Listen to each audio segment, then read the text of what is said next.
ये आपकी 6 एक्टिविटी जो है सर्विस सेक्टर में रखी गई हैं।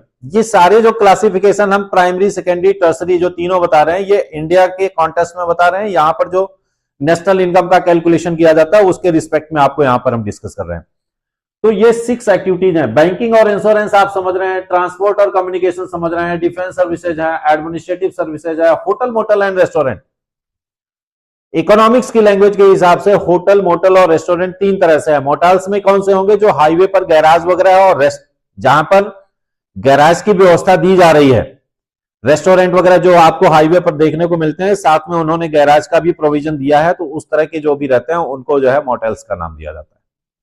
होटल में जहां पर फूडिंग वगैरह की व्यवस्था है, और होटल एंड रेस्टोरेंट मतलब फूडिंग एंड लॉजिंग दोनों की व्यवस्था। रेस्टोरेंट जो है इकोनॉमिक्स के जो क्या कहते हैं आपका सीएसओ है, वो यहां पर क्या कहते हैं, फूडिंग एंड लॉजिंग दोनों व्यवस्था को मानते हैं, और होटल में सिर्फ फूडिंग की व्यवस्था माना जाता है। ये तीनों का डिफरेंस है। जहां पर सिर्फ खाने की व्यवस्था है वो होटल में होंगे। प्रैक्टिकल तौर पर आप देखते हैं कि उसमें रहने वहने की भी व्यवस्था होती है। लेकिन जो इकोनॉमिक्स के हिसाब से सीएसओ जो है, सेंट्रल स्टैटिस्टिकल ऑफिस, आप जानते होंगे कि इंडिया में नेशनल इनकम कैलकुलेट करने का काम सीएसओ करता है, सेंट्रल स्टैटिस्टिकल ऑफिस, जानते रहिएगा, सेंट्रल स्टैटिस्टिकल ऑफिस। और इसके लिए डेटा कलेक्शन करने का काम एनएसएसओ करता है, national sample survey office. Data collection करने का काम कौन करेगा? एनएसएसओ। और उसके ऊपर एनालिसिस करने का काम जो है एक डीपीडी होता है, डेटा प्रोसेसिंग डिपार्टमेंट। डीपीडी भी उस पर एनालिसिस का काम करता है, और सीएसओ उसको एनुअल तौर पर या जो भी उसका है वो उसको पब्लिश करेगा, जो टाइम टाइम पर उसको पब्लिश करता है। तो ये चीजें जो है, तो सीएसओ ने ये 3 तरह से क्लासिफिकेशन किया। उनका जो क्लासिफिकेशन है उसके बेस पर हमने आपको बताया कि प्राइमरी सेक्टर, सेकेंडरी सेक्टर और tertiary sector. Primary sector agriculture, secondary manufacturing और टर्सरी सर्विस सेक्टर। ये चीज हो गया आपका इसमें इंडस्ट्रीज वगैरह का, सर्विस सेक्टर का। इसके अलावा जो है पब्लिक फाइनेंस रिलेटेड जो है, इसमें मनी एंड बैंकिंग वगैरह पर हम डिस्कस करेंगे, आरबीआई वगैरह पर डिस्कस करेंगे। ये आगे जब इसका डिटेल टॉपिक्स आएंगे तब वहां पर। उसके बाद जो है मॉनेटरी सिस्टम है, इकोनॉमिक रिफॉर्म है, एलपीजी वगैरह, ये सारा सिलेबस का पार्ट है आपके इकोनॉमिक्स का। लेकिन इसमें हमने जो शुरुआत किया है ये तो बेसिक सा, मैंने आपको सिलेबस ही डिस्कस करते समय ये कुछ चीजें आपको बता दी हैं।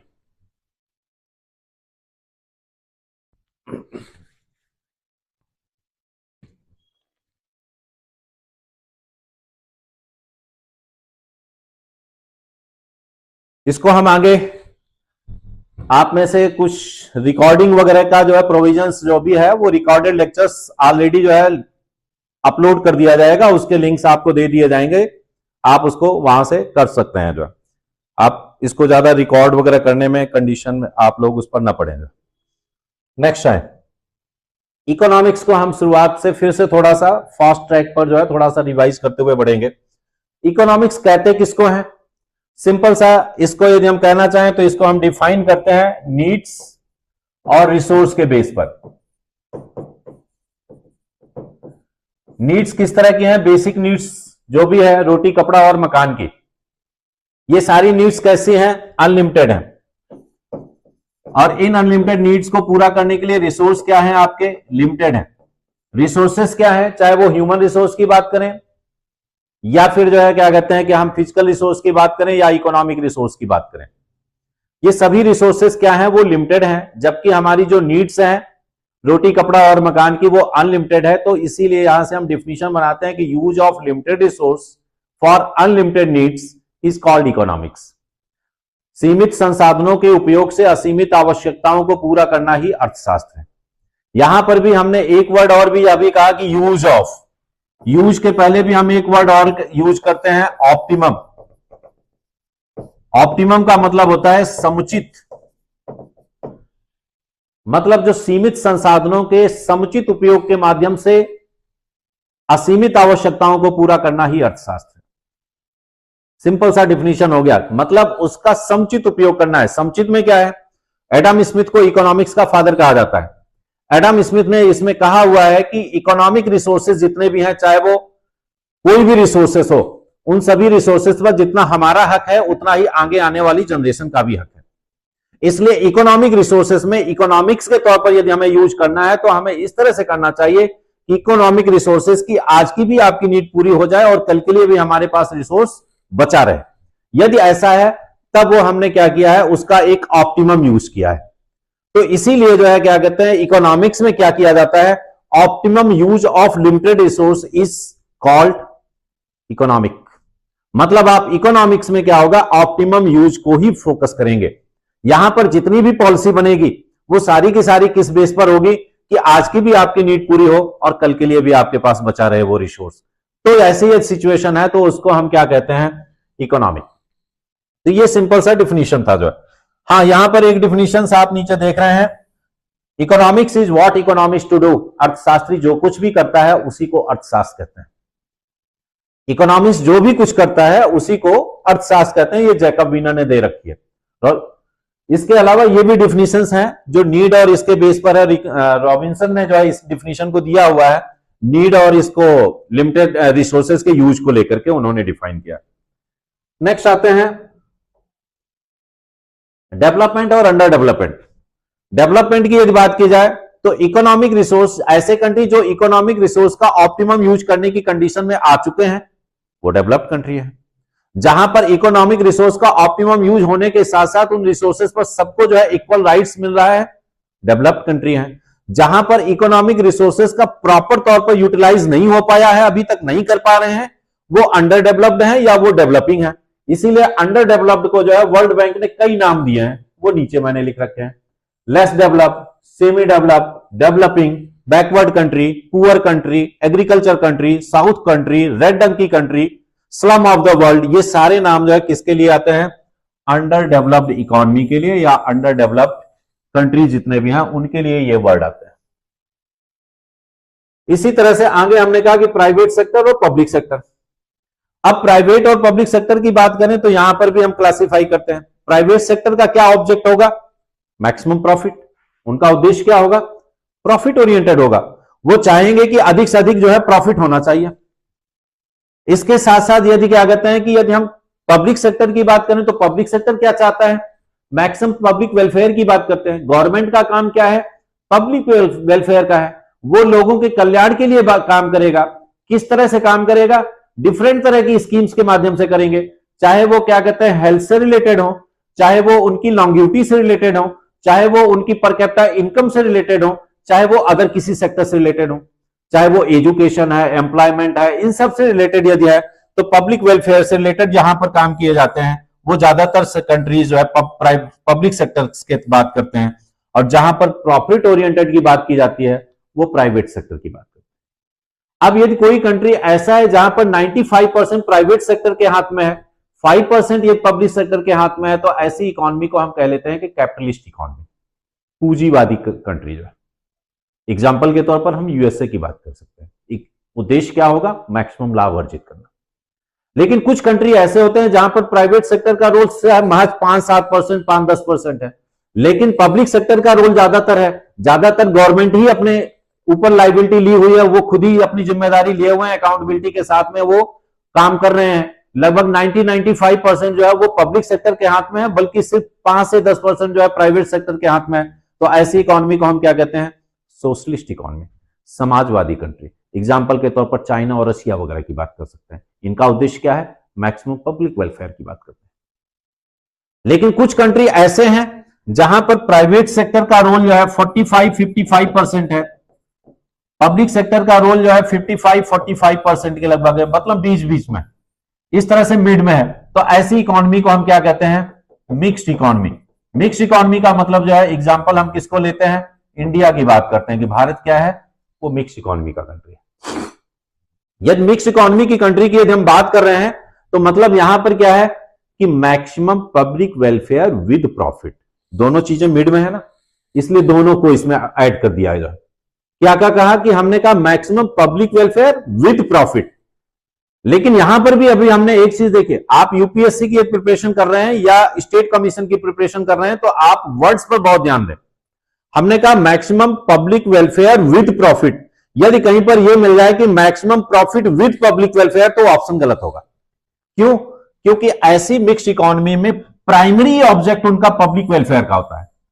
हम अपने कंट्री की बात करें तो हमारा मुख्य प्राइमरी उद्देश्य क्या है? लोगों के कल्याण की बात करना। जो सेकेंडरी उद्देश्य क्या है हमारा? प्रॉफिट का है। पहला उद्देश्य हमारा यही है कि लोगों का भला हो, उसके बाद फिर हम जो है प्रॉफिट की बात करेंगे। गवर्नमेंट का उद्देश्य जो है ये नहीं है कि लाभ अर्जित करना, गवर्नमेंट का उद्देश्य क्या है? लोगों का भला होना। इसलिए यहां पर प्राइमरी ऑब्जेक्ट क्या होता है मिक्स्ड इकोनॉमी में? पब्लिक वेलफेयर का होता है। और सेकेंडरी ऑब्जेक्ट क्या होता है? प्रॉफिट का होता है। अब ये कह सकते हैं कि अच्छा, तो इसके मतलब क्या जो डेवलप्ड कंट्री है वो सारे के सारे प्रॉफिट की बात करते हैं? बिल्कुल नहीं। हमने कहा कि इनका इस्टेब्लिशमेंट वो इस कॉन्सेप्ट पर हुआ है।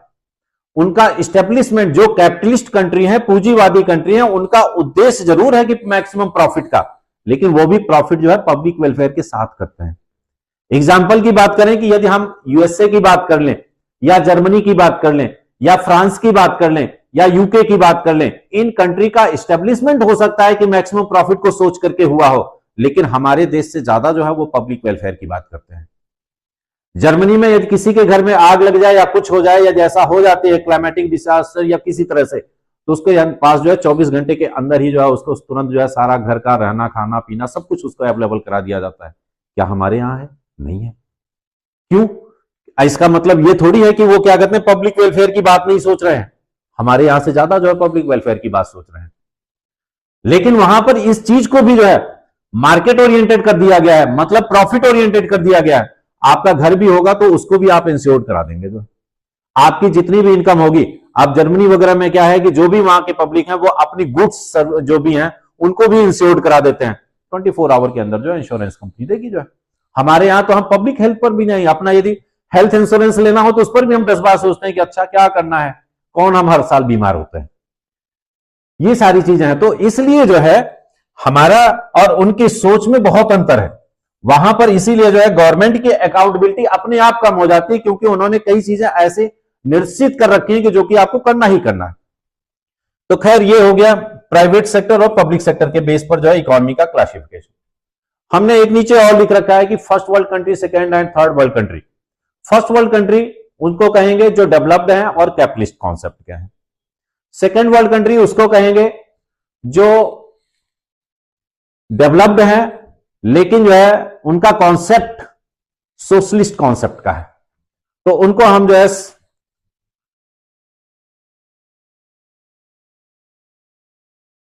सेकेंड वर्ल्ड कंट्री कहेंगे। थर्ड वर्ल्ड कंट्री उनको कहेंगे जो अनडेवलप्ड है, चाहे वो कैपिटलिस्ट हो, चाहे वो सोशलिस्ट हो, चाहे वो मिक्स इकोनॉमी में है, उनको सबको जो है हम थर्ड वर्ल्ड कंट्री कहेंगे। यहां पर आप लास्ट पॉइंट देखें, अनडेवलप्ड, कैपिटलिस्ट, सोशलिस्ट या मिक्स्ड कोई भी इकोनॉमी है वो सभी के सभी जो है वो थर्ड वर्ल्ड कंट्री में आएंगे। नेक्स्ट आते हैं स्कोप ऑफ इकोनॉमिक्स। यहां पर देखिए वही चीज जो अभी हमने वर्ड कहा था, माइक्रो इकोनॉमिक्स। माइक्रो इकोनॉमिक्स जो कंज्यूमर्स के बिहेवियर के ऊपर डिपेंड करता है। कंज्यूमर्स क्या सोचता है, कंज्यूमर्स किस बेस पर जो है मार्केट में जाता है, उसके थॉट्स क्या है, प्राइस को लेकर के, डिमांड को लेकर के, सप्लाई को लेकर के, ये सारी चीजें जहां पर माइन्यूट तौर पर डिस्कस किया जाता है वो माइक्रो इकोनॉमिक्स के अंतर्गत आता है। जिसमें हम कंज्यूमर्स की बात कर रहे हैं या हाउस होल्ड की बात कर रहे हैं या फर्म की बात कर रहे हैं, ये माइक्रो लेवल पर जो डिसीजन मेकिंग का काम कर रहे हैं, ये सारा का सारा किसमें आएगा? माइक्रो इकोनॉमिक्स में। इसमें उसी के बिहेवियर्स पर डिस्कस करते हैं, कंज्यूमर बिहेवियर के ऊपर दिया जाता है, theory of production and cost per बात करते हैं, प्राइस डिटर्मिनेशन पर करते हैं, मार्केट स्ट्रक्चर पर बात करते हैं। मार्केट स्ट्रक्चर में बायर, सेलर, प्राइस, यही सारी चीजें जो इसके ऊपर जो भी डिस्कस किया जाएगा, ये सारा का सारा जो है आपका माइक्रो इकोनॉमिक्स।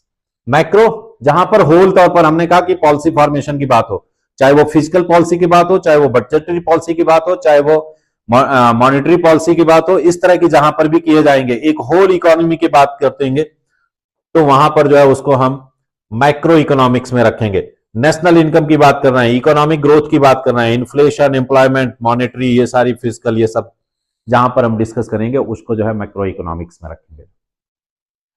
अभी एक चीज और भी यहां पर आपको क्लियर करते चलें या आगे अभी मिलेगा। चलो यहां पर सब ब्रांचेज कुछ इकोनॉमिक्स की हैं, डेवलपमेंट इकोनॉमिक्स, एनवायरमेंटल इकोनॉमिक्स, ये सारी चीजें। या फिर जो है बिहेवियरल इकोनॉमिक्स, ये इसकी सब ब्रांचेज हैं। डेवलपमेंटल इकोनॉमिक्स की जब बात करते हैं तो वहां पर 3 वर्ड्स पर हम फोकस कर लेंगे। एक होगा ग्रोथ, दूसरा होगा डेवलपमेंट, तीसरा होगा प्रोग्रेस। ग्रोथ की बात कर रहे हैं तो ये क्वांटिटेटिव है, ध्यान रखिएगा। क्वांटिटेटिव जहां पर बात की जाएगी वहां पर जो है ग्रोथ की बात की जाएगी। जहां पर ग्रोथ के साथ साथ, क्वांटिटेटिव के साथ साथ क्वालिटी पर भी बात करेंगे तो वो क्या हो जाएगा, वो डेवलपमेंट की बात हो जाएगी। जहां पर क्वालिटी पर भी बात कर रहे हैं, क्वालिटी का मतलब क्या है, लोगों के रहन सहन के स्तर की बात कर रहे हैं, लोगों के स्टैंडर्ड ऑफ लिविंग की बात कर रहे हैं। यदि किसी देश ने पहले भी जो है वो क्या कहते हैं घड़े में पानी पी रहे थे और आज भी घड़े में पानी पी रहे हैं, और भले ही प्रति व्यक्ति आय जो है 10,000 से बढ़कर के 20,000 रुपए हो गए, इसके मतलब उस कंट्री ने ग्रोथ किया है, डेवलपमेंट नहीं किया है। क्यों? क्योंकि स्टैंडर्ड ऑफ लिविंग तो अभी भी वही घड़े में पानी पीने की कंडीशन। हाँ यह है कि पहले वो घड़े में पानी पी रहे थे, आज वो जो है क्या कहते हैं आरओ का फिल्टर लगा करके कई चीजें चेंज हो गई। वो अपने हेल्थ के बारे में सोचने लगे, अपनी लॉन्गिविटी के बारे में सोचने लगे, अपने स्वास्थ्य के बारे में सोच रहे हैं, जीवन प्रत्याशा के बारे में सोच रहे हैं, अपने रोजगार के बारे में सोच रहे हैं। इनकम बढ़ने के साथ साथ क्वालिटी भी चेंज हो रही है, तब जो है वो डेवलपमेंट हुआ है। तो मतलब growth related to quantitative parameter, जबकि डेवलपमेंट क्या होगा, क्वांटिटेटिव एंड क्वालिटेटिव दोनों पैरामीटर पर होगा। ग्रोथ जो है वो कहां पर है, ग्रोथ को हिंदी में कहते हैं आर्थिक वृद्धि, जहां पर आर्थिक वृद्धि को जो है लिंक करेंगे किससे, गुणात्मक परिमाणात्मक जो है क्वांटिटी से जोड़ करके। और वही जब विकास की बात करेंगे, आर्थिक विकास की बात करेंगे, तो वहां पर गुणात्मक और परिमाणात्मक दोनों होंगे, क्वांटिटेटिव भी होगा और क्वालिटेटिव भी होगा। यदि ये दोनों चीजें हो रही हैं, कहीं पर भी आप देखें जहां पर क्वांटिटेटिव क्वालिटेटिव दोनों चेंज आ रहे हैं तो वो डेवलपमेंट है, जहां पर सिर्फ जो है क्वांटिटेटिव चेंज आ रहा है तो वो ग्रोथ है। तो 2 वर्ड्स यहां पर economic growth and economic development होगा। नेक्स्ट आता है, एक वर्ड और मिलता है इकोनॉमिक प्रोग्रेस। आर्थिक प्रगति क्या है, प्रगति क्या है कि किसी सेक्टर में आप राइज कर रहे हैं, कहीं पर डाउन हो रहा है, कहीं पर बढ़ रहा है, मतलब जिग जैग जो है किसी सेक्टर में प्राइमरी में आपने इंक्रीज कर लिया, सेकेंडरी में कम हो गया, एग्रीकल्चर में अच्छा हो रहा है, फिशरीज में डाउन हो रहा है, मतलब कोई स्टैग्नेंट सा नहीं है, कोई एक स्थिर नहीं है, कोई उसका एक स्ट्रक्चर नहीं है जिस पर कोई प्रिडिक्शंस भी नहीं की जा सकती हैं। ये सारी चीजें, तो वो एक आर्थिक प्रगति हो रही है यदि उसमें कुछ बढ़ रहा है, अदरवाइज नहीं जो है। तो ये चीज 3 वर्ड्स हो गए, इकोनॉमिक ग्रोथ, डेवलपमेंट, प्रोग्रेस भी चलिए इसमें नहीं रखा है। इन्वायरमेंटल की जब भी बात की जाए तो जहां पर भी आप इकोनॉमिक्स में हो या फिर अदर भी कहीं पर भी आपके क्वेश्चन में यदि सस्टेनेबल वर्ड लिखा गया है तो आप ये समझ करके चलिए कि इन्वायरमेंट की बात वहां पर की गई है, या ग्रीन की बात की गई है तो भी आप मान के चलिए कि वो इन्वायरमेंट की बात की जा रही है। सस्टेनेबल और ग्रीन ये 2 वर्ड ऐसे हैं जो इन्वायरमेंट के साथ हैं। यदि आपको कहीं पर पूछा जाता है, मेंस एग्जाम में खासतौर पर इस तरह से होता है, सस्टेनेबल जीडीपी क्या होता है, तो मतलब ऐसी जीडीपी जिसमें जो है इन्वायरमेंट को फोकस करके यदि काम किया जा रहा है, या कोई ऐसी पॉलिसी बनाई जा रही है ग्रॉस डोमेस्टिक प्रोडक्ट में जहां पर इन्वायरमेंट को भी साथ में रखा गया है, वो सस्टेनेबल जीडीपी होगा। आपको बड़ा अच्छा सा सिंपल सा वर्ड मिल रहा है सस्टेनेबल। सस्टेनेबल वर्ड जहां पर भी है आप इन्वायरमेंट से जोड़ लीजिएगा। यहां पर इन्वायरमेंटल इकोनॉमी की बात कही गई है, ये इशू द पॉलिसी, सस्टेनेबल यहां पर मैंने इसीलिए वर्ड डाल रखा है। पॉल्यूशन कंट्रोल, कंजर्वेशन की बात की जा रही है, ये सारी चीजें जो है आपकी किसमें होंगी, इन्वायरमेंट से जुड़ी होंगी। नेक्स्ट है बिहेवियरल इकोनॉमिक्स। बिहेवियरल इकोनॉमिक्स में क्या है, बिहेवियर्स को ऊपर जो है स्टडी करके कंज्यूमर्स क्या सोच रहा है, बायर्स मार्केट में जाकर के क्या सोच रहा है, बायर्स किस बेस पर जो है डिमांड को इफेक्ट कर रहा है, चाहे वो सिंपल डिमांड में होगा या क्रॉस डिमांड में होगा। आज ही अभी हम डिस्कस करेंगे सिंपल और क्रॉस की बात। तो जहां पर बिहेवियरल की बात की जाएगी वो सारी चीजें, उसके बेस पर जो है कौन से डिसीजन मेकिंग चेंज हो रहे हैं, ये सारा पार्ट जो है आपके बिहेवियरल इकोनॉमिक्स के अंतर्गत होता है। बिहेवियरल इकोनॉमिक्स में ही आप किस पर फोकस करेंगे, वो इन्वेस्टमेंट किस बेस पर करेगा, सेविंग्स किस बेस पर करेगा, इन्वेस्टमेंट निकालना है तो क्या करना होगा। किसी भी इकोनॉमी में ये सारी चीजें जो है सोच करके जो है उस पर जो अर्थशास्त्र में, अर्थ इकोनॉमी में जो चेंजेस लाए जाते हैं वो सारे के सारे जो है आपकी बिहेवियरल के अंतर्गत होंगे। नेक्स्ट है इफिशिएंट रिसोर्स एलोकेशन। इकोनॉमिक्स में ही रिसोर्स एलोकेशन के ऊपर भी फोकस किया जाएगा। पॉलिसी फॉर्मुलाइजेशन एंड प्लानिंग, ये सारा जो है इंपॉर्टेंस में है इकोनॉमिक्स के जो। नेक्स्ट आ जाए, और भी है बिजनेस एंड मार्केट डिसीजंस के ऊपर इंप्रूवमेंट इन लिविंग स्टैंडर्ड जो है, स्टैंडर्ड ऑफ लिविंग, वो डेफिनेटली अभी तक हम सारे वही चीज डिस्कस कर रहे हैं। इकोनॉमिक्स में क्या होगा, कि आज की नीड्स कल की नीड्स को पूरा करके ध्यान में रखते हुए चलना, ये सारी चीजों के बेस पर ये सब हम अभी आपको उस बाद में शेयर भी कर देंगे। ये था जो है scope, meaning and importance of the economics. अगला जो टॉपिक आप देख रहे हैं वो मार्केट सिस्टम। मार्केट में कौन कौन होते हैं? दो ही लोग देखने को मिलेंगे, या तो खरीदार होगा या बेचने वाला होगा, क्रेता होगा या विक्रेता होगा। तो क्रेता और विक्रेता के बेस पर इकोनॉमी के कुछ वर्ड्स हैं। यदि एक ही पर्सन मार्केट में बेचने वाला है तो आप क्या कहते हैं? ये उसकी मार्केट में मोनोपोली है, एकाधिकार है। जैसे एग्जाम्पल के तौर पर हमने बताया था क्या, रेलवे में, जैसे कि रेलवे का क्या था, वो मोनोपोली थी। आज के समय में धीरे धीरे जो है वो डिसेंट्रलाइज हो रहा है, चेंज हो रहा है। यदि एक ही पर्सन बायर है तो उसको क्या कहेंगे? मोनोप्सोनी। एक वर्ड बस जुड़ जाता है, PSONY। यदि ये जुड़ रहा है एक क्रेताधिकार, तो ये मोनोप्सोनी हो गई जो है। इसी तरह से ये दो लोग जो है मार्केट में बेचने वाले हैं तो उसको कहते हैं डुओपोली। दो लोग खरीदने वाले हैं तो डुओप्सोनी। कुछ लोग बेचने वाले हैं तो ओलिगोपोली। कुछ लोग खरीदने वाले हैं, ओलिगोप्सोनी। बहुत सारे लोग जो है बेचने वाले हैं तो पॉलियोपोली या पोलियोनॉमी कह लिया जाता है। परचेज करने वाले को पोलियोप्सोनी कह लिया जाता है। अब डुओपोली की बात करें तो कौन सा एग्जांपल होगा? हमने कहा, या हम कह सकते हैं कि इसमें कौन से होंगे? जहां पर जो है हैवी व्हीकल्स की बात करें, जैसे टाटा और अशोक लेलैंड, इन्हीं के जो है मैक्सिमम आपको जो है हैवी व्हीकल्स देखने को मिलते हैं। ओलिगोपोली में क्या एग्जांपल होगा? ओलिगोपोली में एग्जांपल हम कह सकते हैं कि जैसे कि अल्पाधिकार, इसको हिंदी में कहेंगे, जहां पर एकाधिकार, द्वैताधिकार, अल्पाधिकार, बहुअधिकार, ये इस तरह के वर्ड्स हैं। तो ओलिगोपोली का एग्जांपल क्या है? जैसे कि इंश्योरेंस कंपनी की बात कर सकते हैं। नहीं, इंश्योरेंस तो पॉलियोपोली में हो गया। ओलिगोपोली में हम ऑयल प्रोडक्शन की कंपनी की बात करें। आपको पेट्रोल गैस वगैरह का लिमिटेड जो है कुछ कंपनीज हैं, उन्हीं के हैं। आज आपको चलो रिलायंस के भी जो है पेट्रोल पंप दिखने लगे, गिने चुने फिर भी हैं। चाहे वो रिलायंस का हो गया, या इंडियन ऑयल हो गया, भारत पेट्रोल हो गया, HP का हो गया, ब्रिटिश पेट्रोल हो गया, यही 5-7 हैं। इन्हीं से जो है आपको गैस और पेट्रोल वगैरह का जो है सप्लाई देखने को मिलती है। तो ये उनकी क्या है? ओलिगोपोली है। पॉलियोपोली में जैसे मैंने कह दिया कि अभी इंश्योरेंस का, इसके अलावा भी और सारी चीजें इंश्योरेंस के सेक्टर्स में जितने भी हैं वो सारे, अब बहुत सारी कंपनियां हैं वो जो है पॉलिसी अवेलेबल करा रहे हैं। तो ये उनकी पॉलियोनॉमी। ये हो गया मार्केट सिस्टम। मार्केट सिस्टम के बाद डिमांड पर आते हैं। डिमांड, किसी भी चीज की डिमांड किस पर डिपेंड करेगी?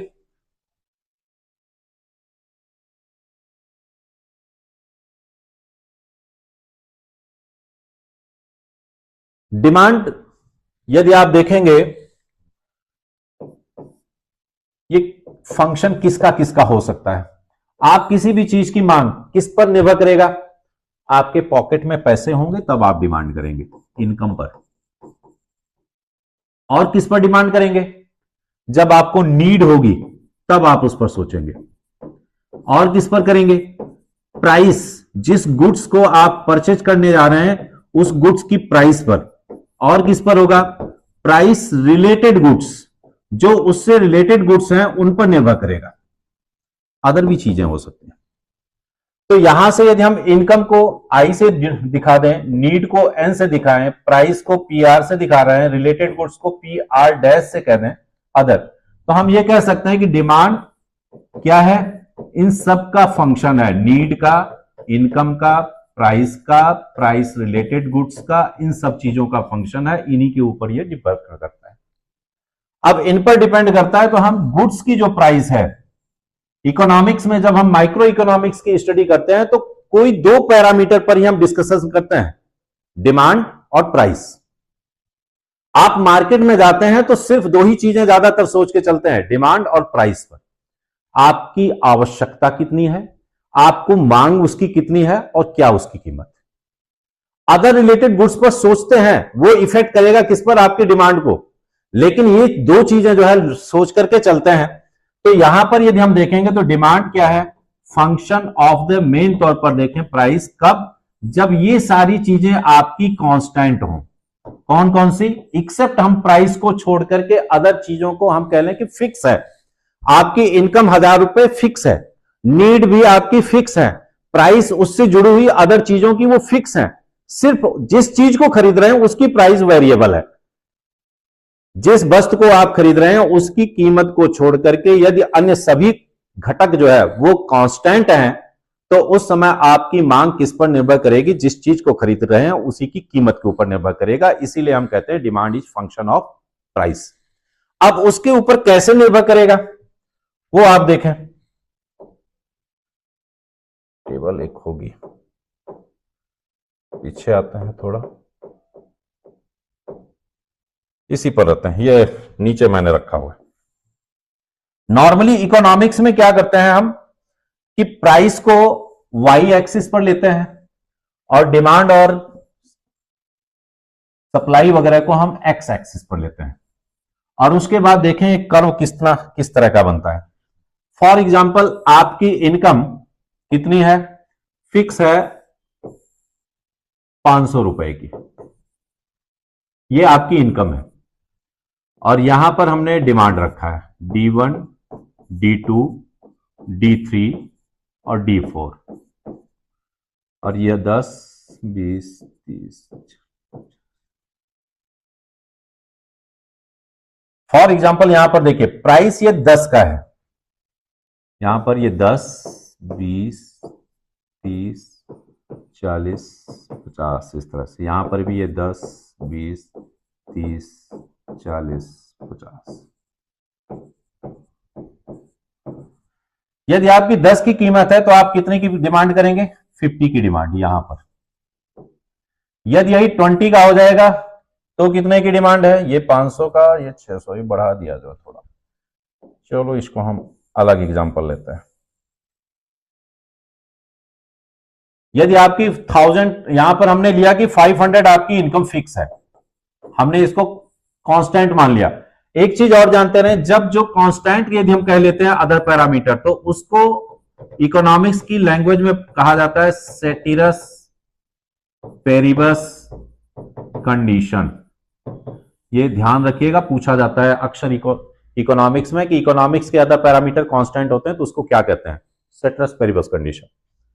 तो हमने ये कहा कि यदि 10 रुपए की कीमत होगी तो आप 50 की डिमांड करेंगे, यदि 20 रुपए की कीमत होगी तो कितने की हो जाएगी?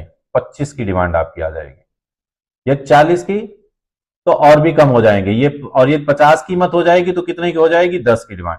मतलब आप देख रहे हैं इस तरह से स्लोप आपका क्या है? निगेटिव है। यदि इसी चीज को थोड़ा सा हम चेंज कर दें, इस पर प्राइस ले लें, उस पर डिमांड ले लें तो और अच्छा आपको समझ में आएगा। यदि आपको 10 रुपए कीमत है, 500 का है, तो आप कितने की? 50 की डिमांड कर रहे हैं। और यदि यही चीज जो है 10 पर आपने 50 की डिमांड की, जब 20 होगा तो 25 की डिमांड। यदि यही 25 रुपए कीमत हो जाए तो आप 20 की डिमांड करेंगे, यदि 50 रुपए कीमत हो जाएगा तो 10 की डिमांड करेंगे, है ना? तो ऐसी सिचुएशन में आपको ग्राफ किस तरह से मिल रहा है? जब कीमत कम होगी तो डिमांड आप ज्यादा करेंगे, कीमत बढ़ेगी तो डिमांड आप कम करेंगे। 10 की कीमत पर आपकी डिमांड ज्यादा है, 50 की कीमत पर डिमांड क्या हो गई? कम हो गई। इसलिए यहां से यह कहा जाता है demand inversely proportional to the price. Demand inverse proportional. Inverse का मतलब क्या है? इनवर्स का मतलब उल्टा। यदि प्राइस कम होगी तो मांग ज्यादा होगी, प्राइस बढ़ेगी तो मांग कम हो जाएगी। यदि 10 रुपए की कीमत होगी तो आप 50 वस्तुएं खरीदना चाहेंगे, लेकिन वही कीमत 10 से बढ़कर के 50 हो जाएगा तो आप 10 ही आइटम उसमें खरीदेंगे। तो ये चीजें क्या है? ये इनवर्स रिलेशन कहा जाता है। हमेशा जो है डिमांड कर्व जो है वो किस तरह का होगा?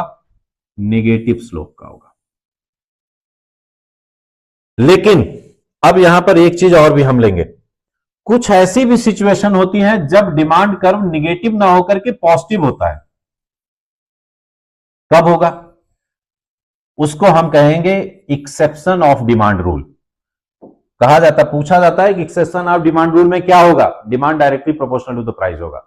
नॉर्मल डिमांड रूल क्या होगा? Demand inversely proportional to the price होगा। तो दो सिचुएशन ऐसी होती हैं जिस कंडीशन में डिमांड और प्राइस इनके बीच में पॉजिटिव स्लोप मिल जाता है। ये एक्सेप्शन है। कौन कौन सा है?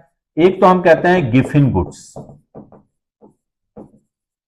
गिफिन गुड्स मतलब इंफीरियर गुड्स। इंफीरियर गुड्स मतलब जो घटिया वस्तुएं हैं उनके लिए क्या होगा, demand directly proportional to the price.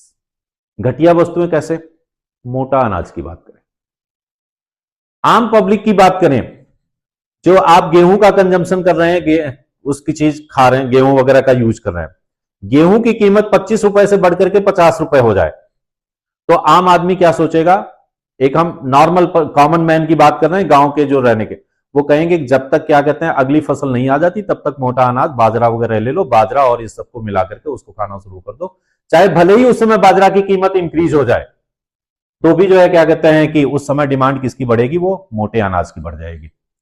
मतलब जो इंफीरियर गुड्स है उनकी कीमत बढ़ने के बावजूद भी जो है डिमांड जो है वो बढ़ती है। दूसरा क्या है, प्रेस्टिजियस गुड्स, जहां पर प्रतिष्ठा जुड़ी हो, प्रतिष्ठा सूचक वस्तुएं। प्रतिष्ठा सूचक वस्तुएं किस तरह से हैं, जिससे आप अपने स्टेटस सिंबल को ऐड करते हैं। स्टेटस किस चीज से जोड़ रहे हैं, फॉर एग्जांपल आपके पड़ोसी ने कार खरीदी, आपके यहां भी डिमांड जनरेट होगी क्या, कि हमें भी कार खरीदनी है। आप कहेंगे कि हमारे पास पैसे है ही नहीं, हम क्यों खरीदेंगे, बिल्कुल आप कह सकते हैं, हम ये भी मान लेते हैं कि आप नहीं खरीदेंगे, लेकिन डिमांड फिर भी होगी क्या, कि जब अगली बार पैसे हो जाएंगे ना तो सबसे पहले हम भी एक कार खरीदेंगे। या फिर पड़ोसी ने नेकलेस बनवाया है तो आपके यहां भी डिमांड बनेगी क्या, हमें भी नेकलेस चाहिए। आप कहेंगे कि हमारे पास पैसे नहीं कर सकते, कोई बात नहीं, जब अगली बार पैसे हो तो पहले नेकलेस ले दीजिएगा। क्या हुआ, डिमांड जनरेट हो गई। क्या हुआ, वहां पर भले ही सोने की कीमत 1 लाख 1.25 लाख से बढ़कर के 1.5 लाख हो जाए, तब भी आप सोचेंगे क्या, चलो कोई बात नहीं, अगला बजट होगा तब देखेंगे, नहीं 24 कैरेट का होगा तो थोड़ा कम है। अब यहां पर भी देखिए, ये जब मिक्स करने की बात होगी ना, 24 कैरेट की जगह पर यदि आप 22 कैरेट 20 कैरेट या 18 कैरेट पर आ रहे तब वो इंफीरियर गुड्स में आ गया, तो भी डिमांड इंक्रीज हुई। सोने की कीमत बढ़ने के बावजूद भी इंफीरियर गुड्स के तौर पर भी, गिफिन गुड्स में भी बात कर सकते हैं और प्रेस्टिजियस गुड्स में भी बात कर सकते हैं, दोनों केस में demand directly proportional to the price होगी और वहां पर क्या हो जाएगा, ग्राफ पॉजिटिव स्लोप में दिखेगा। ठीक है, दो चीजें आपने देखा, डिमांड रूल नॉर्मल तौर पर क्या होगा कि demand inversely proportional to the price, and exception के तौर पर क्या होगा, demand inversely proportional to the price ना होकर के वहां पर क्या हो जाएगा, demand directly proportional to the price. ये हो गया डिमांड रूल। अब डिमांड रूल्स में कुछ चीजें हैं, वही जो अभी हमने कहा, किस चीज पर, price of goods, consumer income, इन सब पर डिपेंड करता है। Taste and preferences, price of related goods, ये हमने जो अभी कह चुके हैं, कंज्यूमर एक्सेप्शंस, कंक्लूजन्स, ये सारे आगे आते हैं।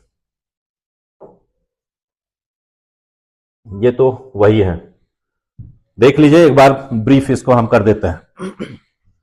Price increase, quantity demand decrease, price बढ़ेगी डिमांड कम होगी नॉर्मल कंडीशन में, प्राइस ये डिक्रीज करेगी तो डिमांड इंक्रीज होगी नॉर्मल सिचुएशन में, हम एक्सेप्शन की बात नहीं कर रहे हैं, ये नॉर्मल कंडीशन में यही रहता है। कम कीमत पर ज्यादा डिमांड होगी, कीमत बढ़ेगी तो डिमांड कम हो जाएगी।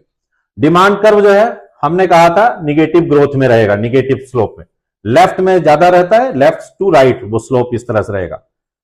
वाई एक्सिस पर प्राइस को लेते हैं, एक्स एक्सिस पर डिमांड को लेते हैं, जो मैंने अभी पहले भी आपको बताया।